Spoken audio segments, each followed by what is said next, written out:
Hello everybody, welcome back to the Crystal Hawk. I'm finally back from my month or so hiatus now. And today we are going to be analyzing the best television intro ever made in the history of humankind, and here it is.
Alright, so if you somehow have not picked up already, that is the first intro of Attack on Titan, which is a super duper hit anime. Why am I telling you all this? Of course you know this. Anyways, now I'm going to show you my second favorite intro for the same show, and we're going to contrast some differences and stuff like that. Anyways, here we go.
And now, finally, we're going to look at my third favorite intro.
Okay, so right away you can see there's a pretty clear tonal shift from the first intro to the second two, because those are actually pretty nicely lined up in order.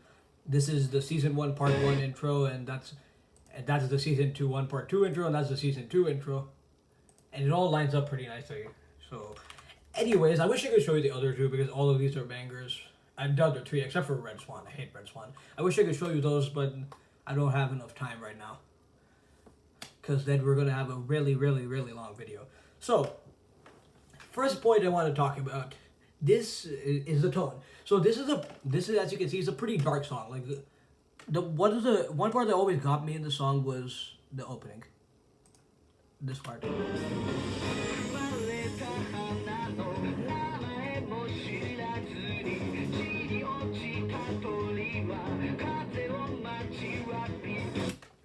Okay, so this is pretty creepy actually. So you have there's like this distorted vocals in the back, like even when he's saying like Kaze wo machi wa biru or something, it sounds like Kaze wo machi wa biru. So the entire thing got messed up. There's like this distortion everywhere, and then you have like these scenes of blood, and these guys, if you haven't watched Attack on Titan, these guys are just teenagers, so it's pretty disturbing if you know this. And then you have the next part.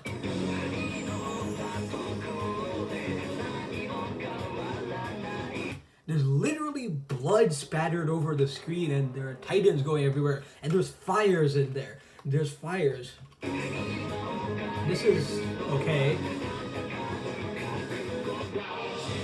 Yeah, this is also pretty creepy. So it's just like...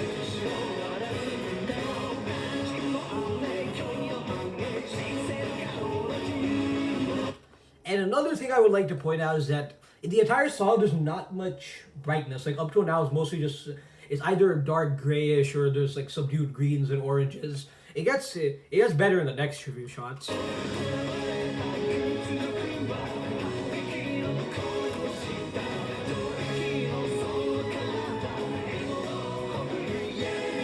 Really, this part is the most reminiscent of the other intros. Like you got the soaring orchestral music and the bright lighting. Well, I mean, there's not bright lighting in the others, but the others don't really have the same tone.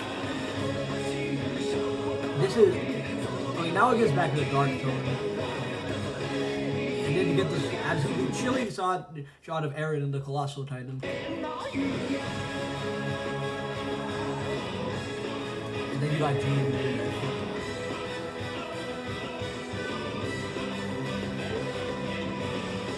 And this is pretty creepy too. People are just falling from the sky, and then you have like this hodgepodge of random shots. It's all pretty unsettling.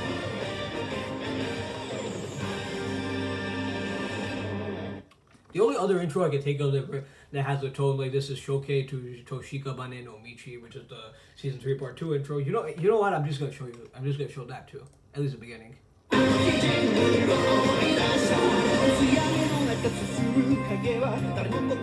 See how it's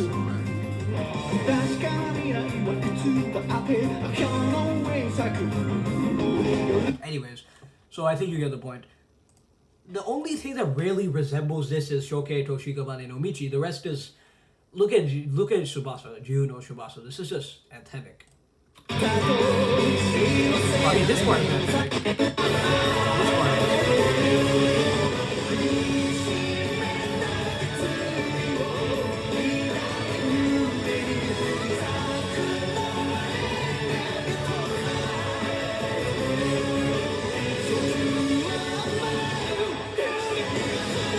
That is the most anthemic thing in the world.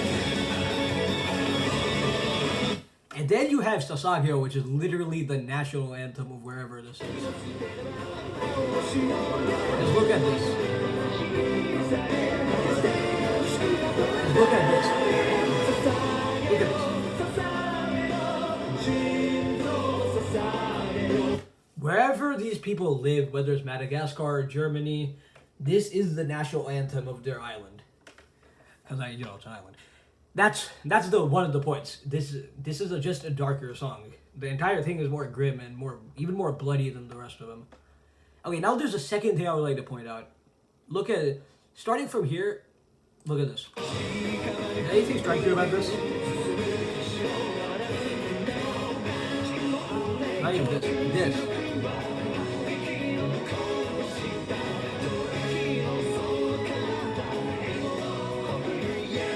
And this.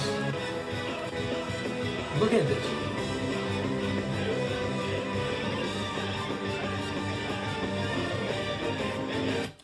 That was fast. Like really, really, really, really, really fast. Like what is this? What even is here? I can kind of make out Shiganshina and the Smiley Titan, but there's nothing else. It's just too fast to make anything out. And that kind of adds to the whole grim sense of urgency, and there's a freneticism to the song that's very nice. And then you get to the second one. Starting from here, everything is slower. It's not slow by any means, but it's slower.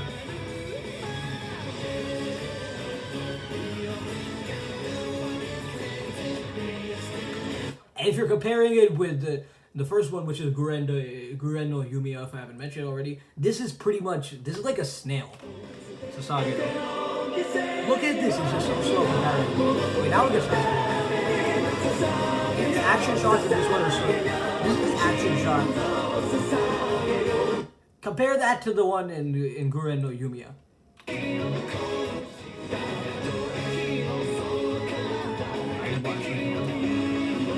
Compare.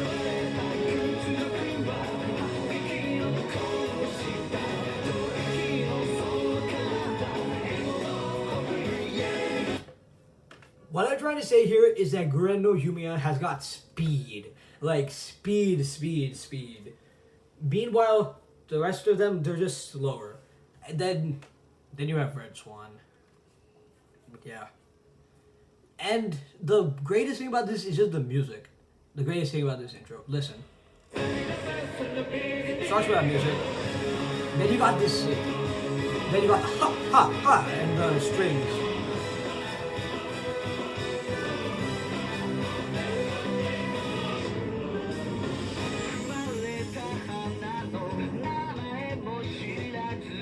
The music in this part isn't really, I don't know, music, but it works.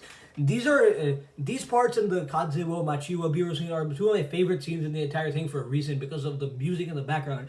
It's not music, it's like this ominous sort of rumbling noise. Hear it, listen to it closely.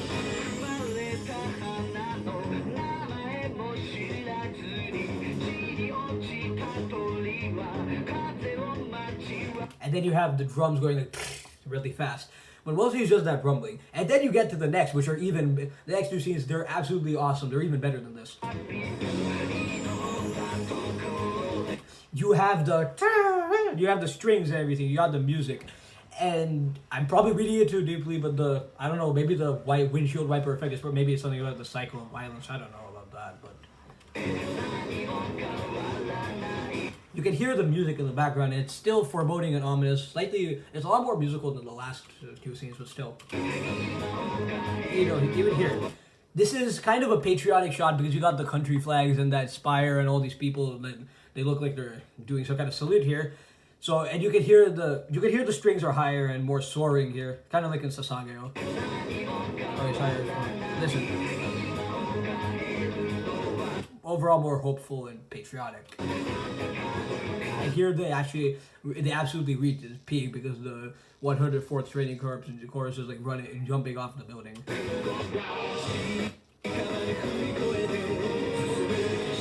Here there's just a bash every time that it changes to C.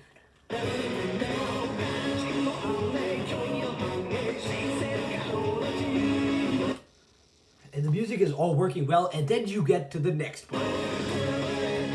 Just listen. It's soaring and it's ready for battle and it's epic. A pretty stark contrast to the rest of the song, especially in the beginning.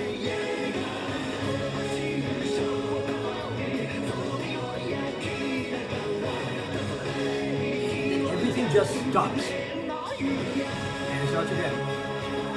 And you get the melody from the beginning. Except a lot higher and more patriotic. Then it becomes all creepy with all these weird shots.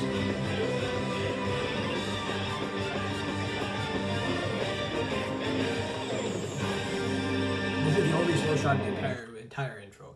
And perhaps the thing that works most into this intro's favor is just that it's an awesome introduction to the show. This plays in the first episodes and the next 13 episodes. And it really shows you A, what the show is about, B, it gets you pumped as hell for the entire thing. So I think that about concludes my analysis. Thank you for watching. I'll be back later with another video. Crystal Hawk out.